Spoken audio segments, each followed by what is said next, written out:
It's Justin Paperny. I want to discuss supervised release. In my second book, Ethics in Motion, in the preface, I write about a $31,908 tax refund I received from the IRS.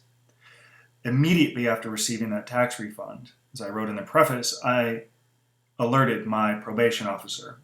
I asked him if I can keep a portion of the proceeds, and of course he said he would let Judge Stephen Wilson decide. When I got to that hearing to try to keep some of the proceeds, the first question that Judge Wilson asked Mr. Murrow was, "Who alerted you to the tax refund?"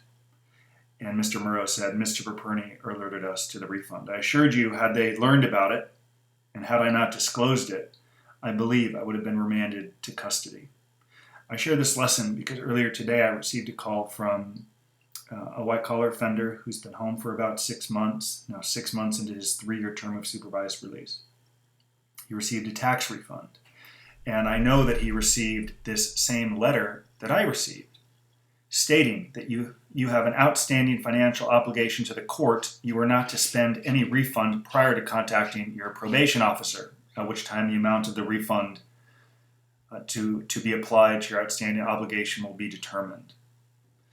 In my lecturing on white-collar crime, companies all across America, I discussed this cliched fraud triangle: pressure, rationalization, and opportunity. And anyone that served time in prison has fallen victim to this triangle. And this former prisoner has fallen victim to it again. Because when I asked him on this phone call why he received a tax refund and did not immediately disclose it to his probation officer, knowing that it has to be applied towards his criminal restitution, he fell victim to the pressure. "Justin, times are tough. I've lost my career. My name is on the internet. I've already served time in prison. Haven't they gotten enough? I need money." That's the rationalization. They've already gotten time from me. And of course, the opportunity is the refund.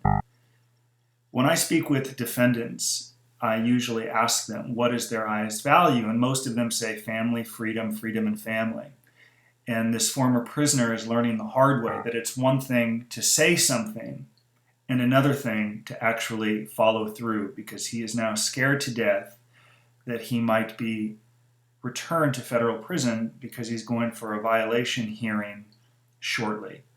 It's my goal that Michael Santos and I can help create a narrative that explains but doesn't excuse his conduct, that can assist his of course he's educated, that can assist his wonderful criminal defense attorney to convey to the court why he shouldn't be remanded, and hopefully at worst case, his violation, his parole is extended.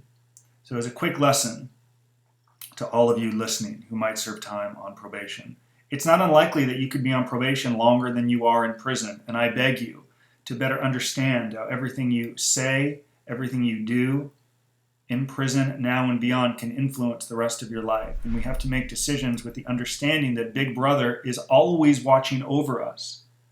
Always, especially while you're on supervised release. I know it's tough coming home broke. I was there. I know what it's like to read your name on the internet.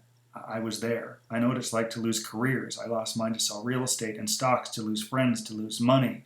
I know what it's like to have to rebuild from nothing, especially when a probation officer won't let you get access to a credit card or create a new business because you owe money. I understand it.